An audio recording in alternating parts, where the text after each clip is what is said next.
बटेंगे ही तो कटेंगे कहने वालों, जरा ये भी बता दो, क्यों काटा महाराष्ट्र के युवाओं का रोजगार और बांट दिया गुजरात को? क्यों काटा किसानों की कर्ज माफी का हक और बांट दिया चुनिंदा पूंजीपतियों को? क्यों काटा मराठी पार्टियों को और बांट दिया आपने सत्ता के दलालों को? क्यों काटी आम आदमी की जेब? क्यों काटी आम आदमी की जेब और बांट दी इलेक्टोरल बॉन्ड्स वाली कंपनियों को? क्यों काटा महाराष्ट्र का हक और बांट दिया आपने गुजरात को? इसलिए कान खोल के सुन लो, कान खोल के सुन लो, बटेंगे तो कटेंगे ये कहने वालों। आपके खिलाफ होने वाले वोट हम अब न बटने देंगे। महाराष्ट्र का हक, महाराष्ट्र का स्वाभिमान अब हम नहीं कटने देंगे। बचेंगे तो और भी लड़ेंगे कहने वाले हैं हम। बचेंगे तो और भी लड़ेंगे कहने वाले हैं हम। लड़ेंगे और जीत कर दिखाएंगे छत्रपति शिवाजी महाराज का महाराष्ट्र धर्म इस महाराष्ट्र में जिंदा रखेंगे, इस महाराष्ट्र में जिंदा रखेंगे। आणि आता मुंबईमध्ये बॅनर लागलेत, इथं कमळाचा उमेदवार असल्यानंतर बॅनर लागतील। मुंबईत लय मोठमोठे बॅनर लागेत, बटेंगे तो कटेंगे, हे मुंबईत बॅनर लागलेत, महाराष्ट्रात अनेक ठिकाणी बॅनर लागलेत। बरं, हे सांगायला कुणाला यावं लागतं तर उत्तर प्रदेशच्या माननीय मुख्यमंत्री महोदयांचा फोटो लावून हे बॅनर लागलेत।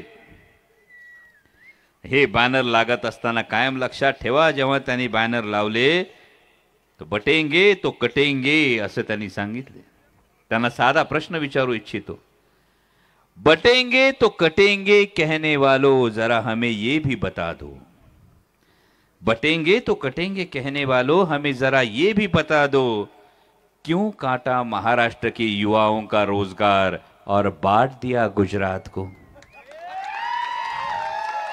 5.5 लाख कोटीची गुंतवणूक केली भावाहो, लाखों तरुणांच्या हातचा रोजगार गेला। तो बटेंगे ही तो कटेंगे कहने वालों, जरा ये भी बता दो, क्यों काटा महाराष्ट्र के युवाओं का रोजगार और बांट दिया गुजरात को? क्यों काटा किसानों की कर्ज माफी का हक और बांट दिया चुनिंदा पूंजीपतियों को? 26 लाख कोटीचं कर्ज माफ झालं ठराविक उद्योगपतींचं, पण तुमच्या 7-12 कोरा झालेला नाही। आणि म्हणून हा प्रश्न है, क्यों काटा किसानों के कर्ज माफी का हक और बांट दिया पूंजीपतियों को? क्यों काटा मराठी पार्टियों को और बांट दिया आपने सत्ता के दलालों को? क्यों काटी आम आदमी की जेब? 3000 रुपये साधारणतः खर्च व्हायचा महिनाभराच्या जेवणाचा, गेल्या वर्षभरात खर्च वाढलाय, झालाय 4500। जाते ते सगळं तुमच्या खिशातून जाते। आणि मगाशी रोहित दादांनी उल्लेख केला तर खोड रबर आणि शिस पेन्सिल दिली नसेल याचं कारण त्याच्यावर भी 18% जीएसटी है। तो क्यों काटी आम आदमी की जेब और बांट दी इलेक्टोरल बॉन्ड्स वाली कंपनियों को? क्यों काटा महाराष्ट्र का हक और बांट दिया आपने गुजरात को? इसलिए कान खोल के सुन लो, कान खोल के सुन लो, बटेंगे तो कटेंगे ये कहने वालों। आपके खिलाफ होने वाले वोट हम अब न बटने देंगे। महाराष्ट्र का हक, महाराष्ट्र का स्वाभिमान अब हम नहीं कटने देंगे। बचेंगे तो और भी लड़ेंगे कहने वाले हैं हम। बचेंगे तो और भी लड़ेंगे कहने वाले हैं हम। लड़ेंगे और जीत कर दिखाएंगे छत्रपति शिवाजी महाराज का महाराष्ट्र धर्म इस महाराष्ट्र में जिंदा रखेंगे, इस महाराष्ट्र में जिंदा रखेंगे। ही जाणीव ठेवा। आणि माझ्या भावांनो, एक गोष्ट लक्षात ठेवा, तुमच्या माझ्या देवाची, तुमच्या माझ्या आदरणीय आज शरदचंद्रजी पवार साहेबांसाठी ही निवडणूक फार महत्वाची।